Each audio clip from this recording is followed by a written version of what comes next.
Hello বন্ধুরা, কেমন আছো তোমরা সবাই? ওয়েলকাম টু আমার চ্যানেল প্রবাসী ছোট্ট নীর। আজকে আমি গিয়েছিলাম ঘুরতে বাগবাজার গঙ্গার ঘাটে। তো একটু আমি দেরি করেই আমার যেতে একটু দেরি হলো।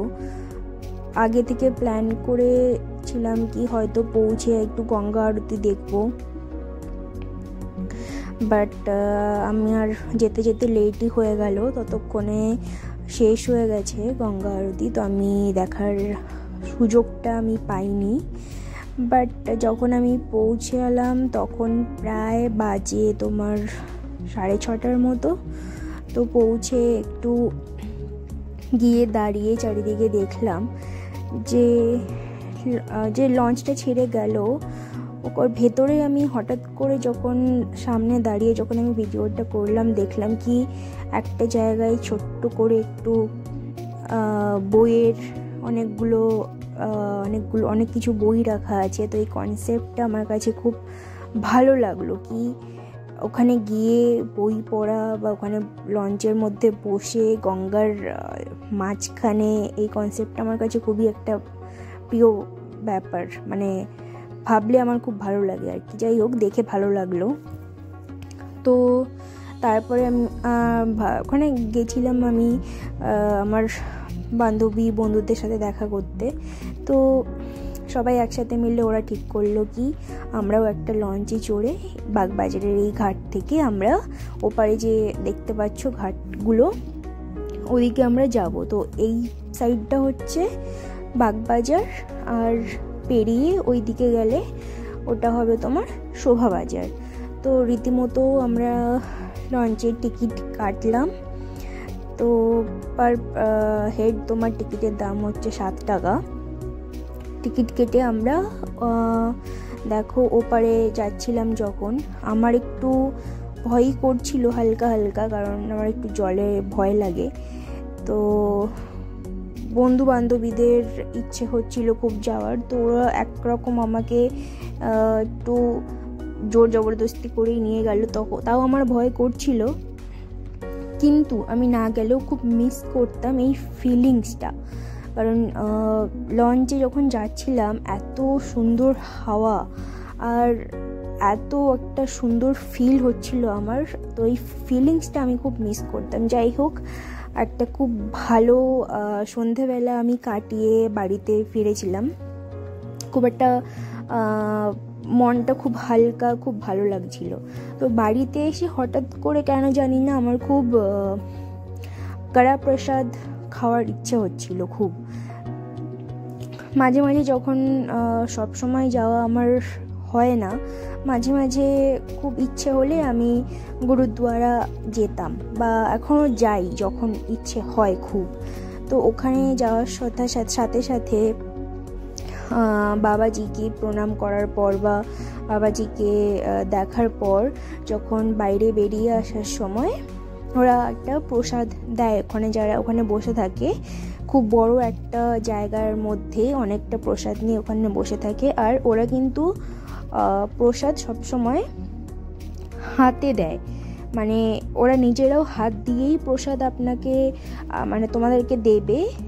আর যখন তোমরা প্রসাদ নেবে সেটাও কিন্তু হাত পেতে নিতে হবে। তো ওটা হচ্ছে একটা নিয়ম গুরুদ্বার আর কি। খাবার বলো বা প্রসাদ বলো, ওখানে তোমাকে হাত পেতে নিতে হবে। তো এটা আমি মাকে বাড়িতে এসে বললাম খাওয়ার ইচ্ছা হচ্ছে। তো মাও বললো ঠিক আছে বানাই তাহলে।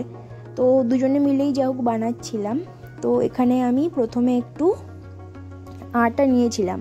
আমাদের এই আটাটা যেটা আমার বাড়িতে ছিল আমি সেটা দিয়েই বানাচ্ছি। এটা একটু পাতলা আটা, বাট যে অ্যাকচুয়াল প্রসাদ যেটা বানায় সেটা কিন্তু একটু মোটা আটার হয়।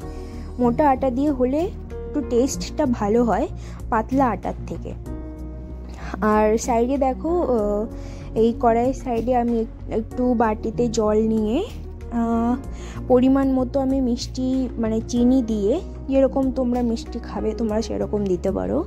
আমি পরিমাণ মতো চিনি দিয়ে একটু জল আমি মিক্স করে ওটাকে আমি গরম করছিলাম, জলটাকে একটু ফোটাচ্ছিলাম যাতে চিনিটা জলের ভিতরে গলে যায়।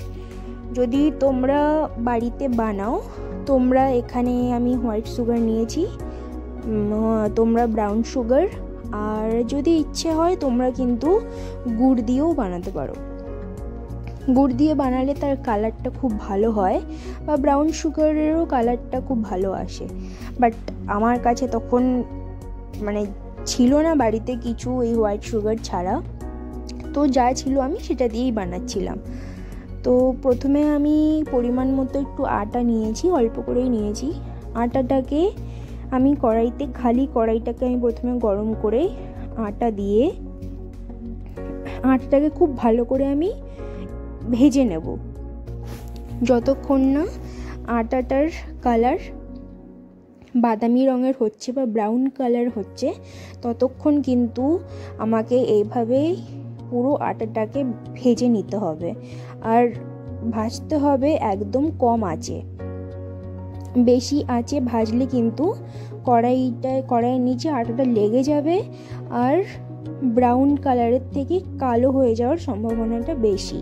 তো একদম কম আঁচে আমি আটাটাকে এরকম যতক্ষণ না কালার আসছে এভাবে আমি নাড়িয়ে আটাটাকে পুরোপুরিভাবে ভেজে নেব। আর দেখো সাইডে আমার চিনিটা জলে গলে গেছিলো। জলটা ফোটার পর আমি জলটাকে নামিয়ে দিয়েছি। তো দেখো আটাটা আমি অনেকক্ষণ পরেই, প্রায় অন্তত 20 মিনিট বলতে পারো, 20 মিনিট পর আমার আটাটার কালার দেখো এই কালারটা এসছে, মানে ব্রাউন ব্রাউন কালারটা এসছে। আর এত সুন্দর একটা গন্ধ বেরোচ্ছিল আটার ভেতর থেকে, মানে যদি তোমরা ঘরে কখনো ট্রাই করো তোমরাও বুঝতে পারবে কি এই যে আটা ভাজার পরে যে গন্ধটা কত সুন্দর লাগছে। আর বাড়িতে আমার ঘি ছিল, তো আমি সেই ঘিটাই ব্যবহার করেছি এখানে। ঘিটা তোমরা কিন্তু একটু বেশি, মানে খুব বেশি দিও না, একদম পরিমাণ মতো ঘিটা দিও, কারণ এখানে আটাটা যে হবে পুরো একটু বেশি ঘি দিয়েই আটাটাকে মেশানো হবে। তো পরিমাণ মতো তোমরা ঘিটা দিতে পারো, যাতে ঘিয়ের গন্ধটা ভালোভাবে বেরিয়ে আসে। তো এখানে আমি অনেকটাই, প্রায় বলতে গেলে তোমার ভরে ভরে আমি 5 চামচ, এখানে 4 চামচ বা 5 চামচ আমি এখানে ঘি অ্যাড করেছি। ঘি দেওয়ার পরে আটাটাকে ঘিয়ের সাথে খুব ভালোভাবে একদম যাতে মিশে যায়, যতক্ষণ না মিশবে ততক্ষণ কিন্তু আমাকে এভাবে নাড়িয়ে যেতে হবে। খুব ভালোভাবে ঘিটাকে আটার সাথে মেশাতে হবে।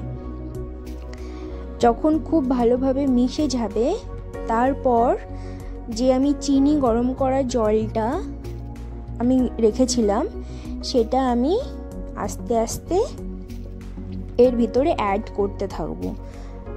একদম হঠাৎ করে ঢেলে দেবে না, অল্প অল্প করে অ্যাড করবে। আর এটাকে আটাটাকে জলের সাথে মেশাতে থাকবে, না হলে কিন্তু আটাটা ভালোভাবে মিশবে না জলের সাথে। তো অল্প অল্প করে জল ঢেলে আটাটাকে একটু একটু করে মেশাবে। আর এটা অনেকক্ষণ ধরেই একটু ভালোভাবে মেশাতে হয়। তো এই মেশাতে আমি হয়তো 10-15 মিনিট এরকম জল ঢেলে একবারেও আমি জলটা অতটা প্রথমে নিতে পারিনি, একটু কমই হয়ে গেছিলো আমার জল। তো পরে আমি আবার জল অ্যাড করেছি।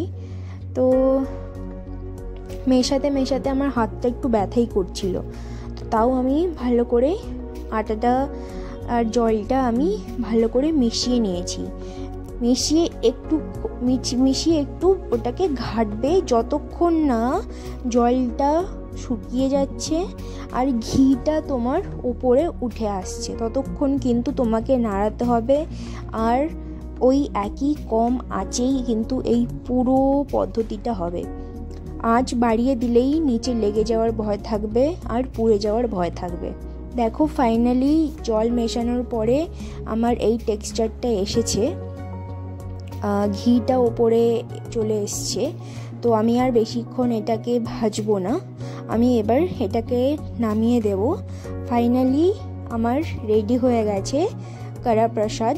মানে গুরুদ্বারার মতো আমি করতে পারবো না, ওটা ভগবানের আশীর্বাদে অতটা সুন্দর বা অতটা খেতে খুব ভালো লাগে, কিন্তু আমি চেষ্টা করেছি যতটুকু আমি পারি, আমি যতটুকু জানতাম আমি করেছি।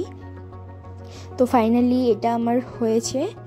আর একটু আমি মানে আমার খুব খাওয়ার ইচ্ছে হচ্ছিল, তো বানানোর পরপরই আমি আগে আমার জন্য তুলে আমি একটু টেস্ট করেছিলাম। ভালোই লাগেছে খেতে, মিষ্টিটাও খুব ভালো মানে পরিমাণ মতো হয়েছিল। খুব বেশি আমি মিষ্টি ভালো পছন্দ করি না, আমি জন্য মিডিয়াম মিষ্টি দিয়েছি। ট্রাই করে দেখো আর আমাকে জানিও তোমাদের কেমন লাগলো। আর চ্যানেলটাকে সাবস্ক্রাইব করে নিও, আর লাইক, কমেন্ট অ্যান্ড শেয়ার করে দিও। Thank you for watching.